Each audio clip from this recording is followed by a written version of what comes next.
Last night, as I was wading through all of the toxic, terrible, traumatic discourse around American politics right now, I saw the loveliest video in my feed. I want to share it with you because this gentleman so perfectly captures what I have far more clumsily been trying to articulate for some time now.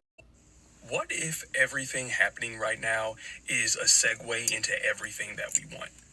Like, all of this is the wake up call that ushers in universal health care, student loan forgiveness, and free education. I just pissed off a ton of people by saying that. People are going to come into my comments calling me delusional and tone deaf.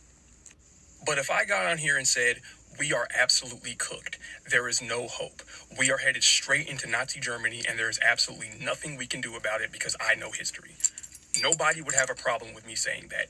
Everybody in my comments would agree with me, and people would be in there saying that, oh, well, yeah, I agree, but it's even going to be worse. Both of these takes are equally delusional. I don't care how bad things are right now.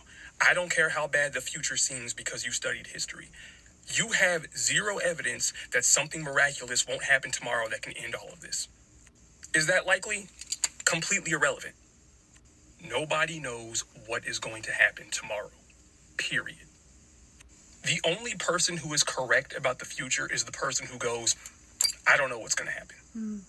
It's way easier to be pessimistic right now because one, misery loves company, and two, this misery that we're feeling is 100% manufactured. They want us to be miserable and hopeless. Why? Because optimism is often tied to a call to action. Sometimes optimism isn't, oh, something miraculous is going to happen. Sometimes optimism is, there is a clear path forward for us if we do the work. And again, that's really scary considering who we'd be up against if we did do the work. So for a lot of people, it's way more comforting to just fall into your little misery bubble and say that we're cooked and all hope is lost. But if you actually studied history, you would know that there is always somebody or a group of somebodies who are optimistic enough to do the work. And in doing so, they inspire others around them to share that same optimism. It has happened during every crisis in human history, and it is going to happen in this one. It is already happening. You lose nothing by being optimistic. You lose everything by falling into your pessimism bubble and just giving up. This is what I've been saying. This is exactly what I've been saying. We've got to risk it for a biscuit. If we don't strive, we will never achieve. I know there's that saying that's popular in some mental health meditation circles. What if it all works out? One of the things that we talk about in permaculture, and it's also true with raising children. Children are going through rapid phases of development where they have significant marked periods of change, right? Where their bodies and their brains are developing. And therefore, they are going from kind of a static state to this state of disequilibrium. And then they find a new level of equilibrium. And then they get ready to grow and change again. And you often see children have really, I don't want to say difficult, have really challenging behavior when they are about to enter into a period of rapid growth and change and development.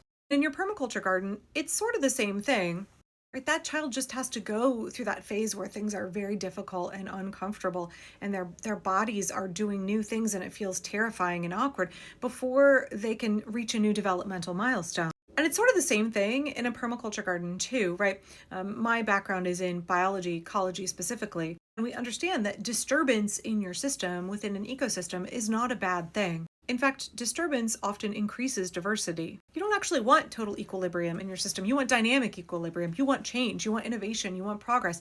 You want that old tree to die and fall down and then become a nurse log for so many other new seedlings and all kinds of fungal growth and to create habitat for all kinds of creatures. You could view it as, oh no, my tree died and fell down and now I have a hole here. Or you could view it as, wow, this period of change in my system, that could be a good thing. That disturbance in the side garden, I'm pointing out, looking at my pawpaw tree out here that fell down in a storm a couple of years ago. This disturbance in my garden, that could be a good thing. That could actually enhance diversity. It could bring about something new and different that I had not planned for or anticipated. And I'm definitely not a, rose-colored glasses kind of person. I'm definitely not somebody who is naively optimistic. I am somebody who doesn't want to waste an opportunity. I am somebody who does not want to forego the chance to improve something, to improve my system, improve my community, improve our society. Again, in permaculture, we say the problem is the solution. If you're experiencing something really difficult and devastating, instead of just saying, I have to just shore up under the weight of this, I have to just, do my best not to get crushed by this, you take what you're going through and say, how can I learn and grow from this? How can this make me stronger, more resilient, and help me get to a place where I can actually increase abundance and diversity in my system or in my life? When we look at fascist regimes, so much of what they're doing is trying to propagandize us in a way that makes us feel hopeless, despondent, where we give up. Right, I'm wearing my little pin, do not obey in advance. They want you to give up in advance, to hand over your liberty, hand over your freedoms, and essentially, betray your children, betray your neighbors, betray your own future because you have succumbed to the propaganda that has falsely told you that the regime is all powerful, they are inevitable, all of their terrible, horrible plans will come to pass. But one of the first things that you learn in DBT therapy is that you can't mind read other people and that you don't have a crystal ball to see into the future. When you try to engage in what is called forecasting, where you think you think you can predict what's going to happen next, you close yourself off to all of the opportunities of other potential realities that could be brought about. We do not have to diminish the terribleness of what we're going through. We do not, cannot, should not diminish the harm that is being done to vulnerable folks in this country and around the world by the Trump regime. But at the same time, we can say, as long as we're going through this, let's use it. Let's use it to our advantage. Let's let this galvanize us and come together and work together to say, this is not the society that we want to have. We cannot have this kind of injustice. Our children deserve something far better than this. And then let's work to bring it about, right? I really found this video so compelling because it's so true that when you look at periods in history like this, what you see is the worst that humanity can bring to the table. You see the worst kind of suffering that people are capable of inflicting on each other. You see the horrible ways that people can dehumanize and brutalize each other. And we can get really, really dragged down by that. And Mr. Rogers was right when he said you need to look for the helpers. In periods like this, while there are terrible, cruel things that human beings are doing to each other, at the same time, there are people standing up and saying, this is not right. I will not submit to this. I will risk my own personal safety and my own future to make sure that this is not the way we continue to do things, that these injustices are not allowed to stand. And more than that, more than just like, I'm going to stop the fascists, I'm going to stop the bad guys, we have to have this like, what if we can build something more just and functional and beautiful afterward? Yes, in these terrible moments, we see people who stand up and say, I'm not going to allow this. I'm going to hold the line. I'm going to stop the fascists. But for a really compelling resistance movement, we need more than that. We need to be a party of no, absolutely. We need to be a coalition of no Trump, no kings, no fascism. But we also need a compelling vision for the future. We also need something to work toward. We also need to have hope in our movement, in our platform, in our own brains. We need to be able to visualize the kind of future that we want for ourselves and our children. Because not only is it really good to have goals to work toward, y'all, right? Not only are those just and worthy causes that we should be trying to strategize toward, right? But for our own longevity in the resistance movement, for our own ability to fight and struggle for a better tomorrow, we've got to build that better tomorrow in our heads and say, wow, imagine the possibilities. What are all of the things?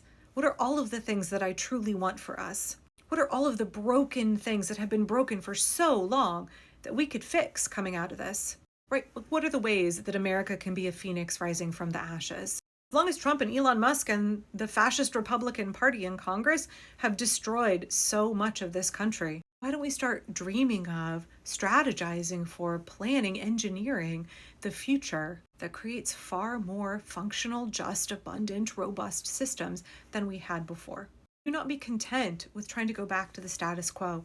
We can't go back to what we had before. But in these moments, we have a chance, while we're in this period of terrible, terrible disequilibrium, we have a chance to struggle for something better.